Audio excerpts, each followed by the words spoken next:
Today's video is going to be about batteries. The fine folks at Ovonic sent me a pair of batteries to go ahead and give you an honest review, and I figure what better way to test them than on this power-hungry boat.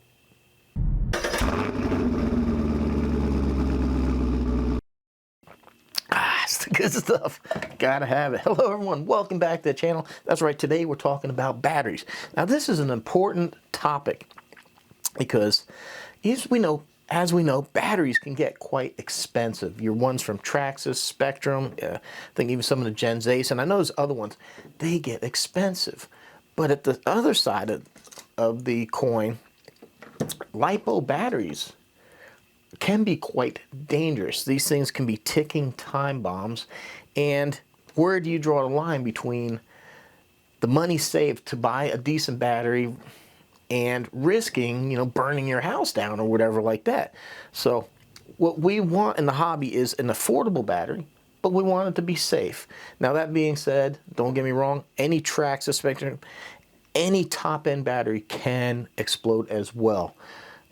Either just through age, overcharging, bad landing, stuff like that. If you start flexing the pack and the cells come loose, any battery can go bad.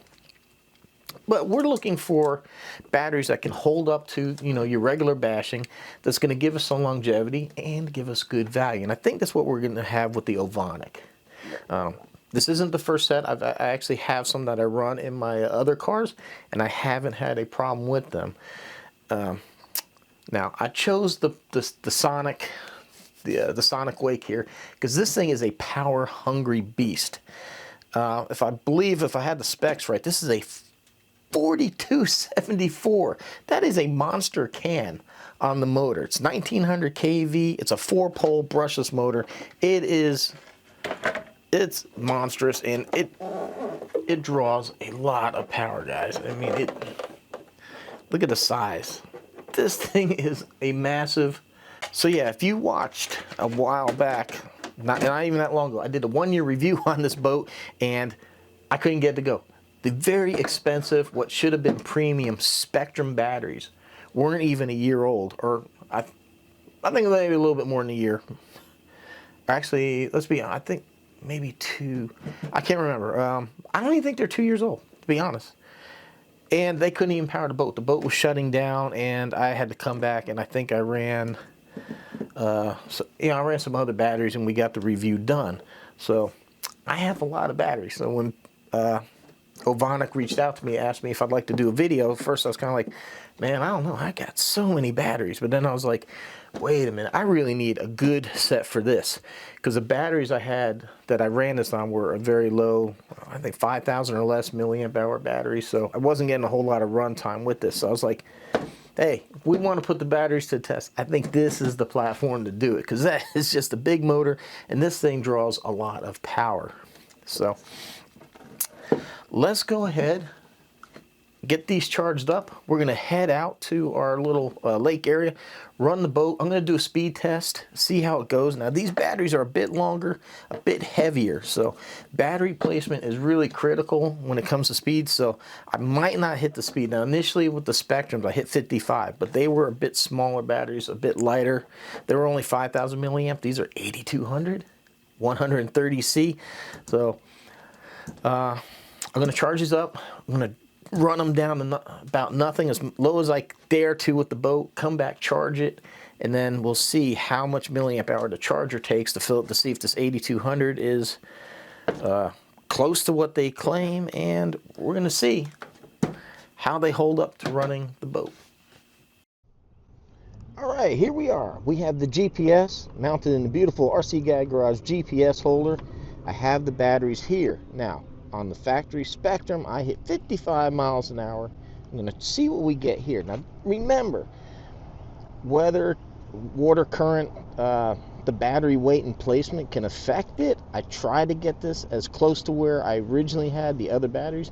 These are slightly longer. They're a bit heavier, so results may vary. But if we do get faster, that should show us that these batteries do put out significantly more power than the Spectrum pack. So let me go ahead and button this thing up, and let's go run it.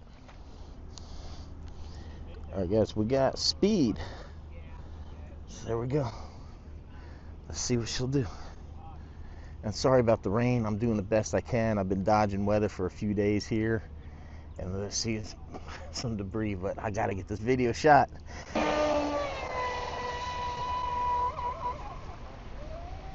Yeah, we're hitting some choppy stuff over there. I'm not sure what the heck's going on. Getting a little nervous. Don't want to go swimming.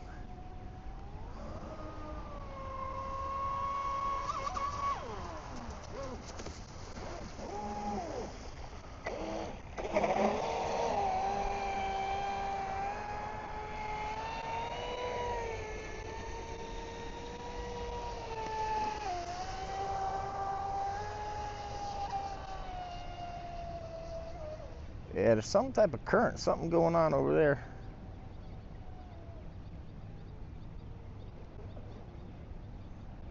Well, let's bring it in. Let's see what kind of speed we got.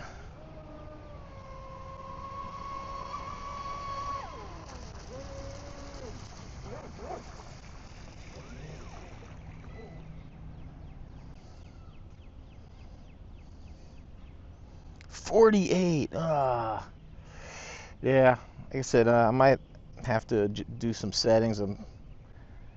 I mean, when I ran it out here, it was really smooth. We're having some really rough stuff out there, but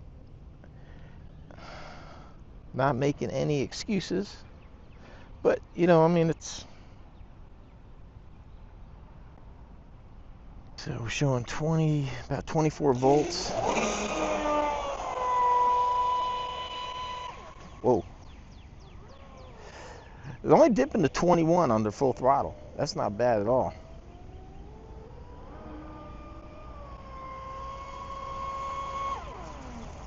There, we got down to about 20.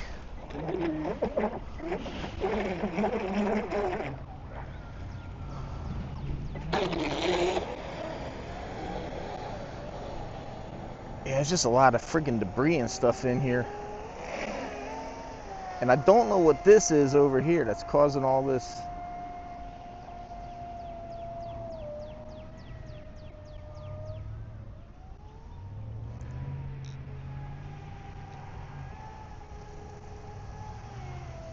There's something causing some kind of current in here. Look at that.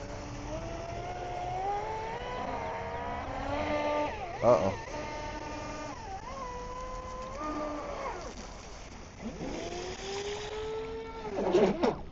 Yeah. Yeah, I believe we got.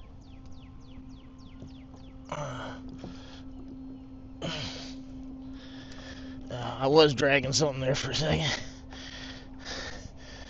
Oh, guys, I'll tell you what. I would not put this boat in the water if I didn't trust these batteries. I guarantee that.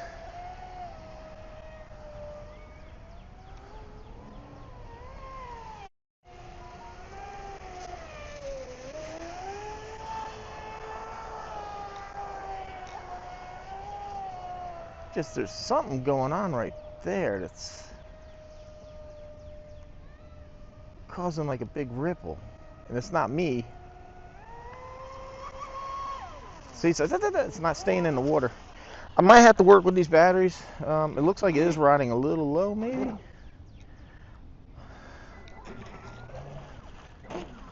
Might have to actually push him back a little bit more. Actually, I think I need to push him forward, because look, yeah, I think I need to push him forward, because that front end is really, I don't know.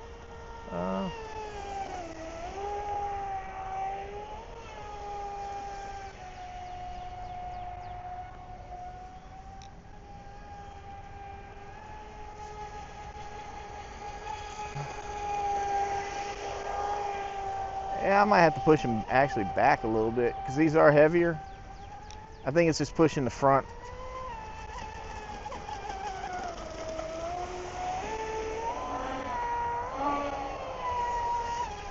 All right, I don't want to make this video too long. You'll be out here watching me run this thing for quite a while, so I'm gonna go ahead and have some fun, run these batteries down. charge them back up, see if the milliamp hours match kind of what's on here. And whoa, did you see that freaking, it just turned on its own. Woo. So yeah, and then I'll check back in with you at this shop. Oh man, what a good time out there. The rain went away and we had a blast. And I tell you what, these batteries did a phenomenal job of running this boat. Understand too that this is sealed up.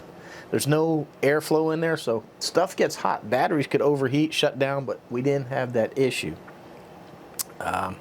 So I got back and the batteries were at 6%, and I know everybody's, oh, you can't use the percentage. I don't know why people say that. Yes, you can. I'm gonna put the screenshot up here of what I had. Okay, so we had 6%, 10.56 volts. Each cell was at 3.5. Pretty close to each other, 3.515, 3.2, 3.52, 3.52. That's what we want to see. Nice balanced outputs. Now I put this on the charge at 6%. So let's go 6%. Let's go to our calculator here. So we got 8,200 times 0.06. So that's about 500. So let's go clear. 8,200 take away 500, so 7,700 milliamp hours is about what we should have seen charging this. And there we had it, 7,571, pretty close to the capacity that's rated. So I feel the 8,200 milliamp hour just based on what my charger's saying, and you know what was left based on two different instruments here. So yeah, I was at 8,200. I have no way of testing the 130C, but I feel like they're pretty good batteries. I definitely would not recommend a battery. Have you put something in your house that I feel is dangerous. There's nothing that, you know, would risk. So here's my 7,200 milliamp. This is a 4S pack. I have two of these that run and stuff like my 4S Creighton. Some of the other 4S bashers that I have, like the Valkyrie and stuff like that. So these batteries take a beating. They get run really rough, take some jumps and stuff like that. And I have not had a problem. I've had this over a year now, the Ovonic. So this good battery. You know, I started out using Z. I had a warranty issue. I had one battery. It was like brand new. It died. I had issue getting hold of them. So then I started replacing them with the Ovonics, and so far pretty happy with that. It ran the boat great. Did we hit the speed? Did we hit 55? No, but as you saw in that video, there was some turbulence. There was something going on there in the water, and I'd have to pay attention more to what was going on. The batteries need to be shifted maybe a little bit more back, kind of bring that front up so it's going to get on that plane a little bit faster. The way I had these things strapped in, there's 3 straps here in the battery tray, and I'm just in front of that last strap, so I might have to just go ahead and bring that back some, and that should help bring that front end up, and I think we can achieve the same speed, if not faster. But you know, water currents, conditions, stuff like that, it all matters. You know, weight and balance, it's really important with boats like this, with planes, that you get the balance set up. So I mean, I have trim tabs back here that I can adjust, keep the batteries where they're at. I'll just have either adjust that or adjust where the batteries are at. But guys, man, I wouldn't say that these are good if I really didn't feel like it. And I definitely wouldn't say that after like just one run. I'm talking about the experience I've had with them, using these in other vehicles, in my bashers and stuff like that, running them. So there you have it, man. Like I said, the Spectrum, the Traxxas, very expensive. Is it worth it? I don't know. I have my issue with Spectrum right now. I've had about 4 of them die. I'm not too happy with the Spectrum packs right now. A lot of money, and I didn't even get 2 years out of them, or maybe, I think the one's not even a year old that I was running in here. Really disappointed in them. But here I am with an Ovonic that's half the price, maybe even less, because you can pretty much get like a 2-pack for what they want for like 1. And a lot of times, this is what we need. We need like 2 3S packs to make 6, 2 4S packs to make 8S, you know, on the larger side of stuff. Or even here, 4S packs. It's nice to have 2 of them, because then you can go out there and run your car even longer. But yeah, I like them. Like, from what we can see, it looks like the milliamp hour matches what they put on here. I like them. Pretty good packs. Well, everyone, hope you enjoyed the video. This is about as technical as I can get with it. I don't have like big testing equipment, but just from my experience with running them in the past, running them in this boat. This is a very power hungry boat, and this is the longest I've ever been able to run the boat without you know, just out there running it, having fun with it. So man, I'm glad to have these things. I'm gonna be running them in this boat. We're gonna be having some fun on the water. All right, appreciate the support. Thanks for watching. I have a link down below. They have a TikTok shop. You can watch some videos, Ovonic, and there's also a discount code, save you 20% if you want to buy some Ovonics down there. Now, I'm not affiliated with that link. If you want to help me out, there'll be the Amazon store. You can find these in my Amazon store, but if you, I'm not sure if that code will work on Amazon or not. You can try, but if not, you know, check out their TikTok store, and those are good batteries, especially for the price. I've been pretty happy with them. All right, everyone. Thanks for watching. Thanks for support. Like I said, links down below, discount codes, other ways of helping the channel, and stuff like that. So, all right. Thanks for watching. See you on the next one.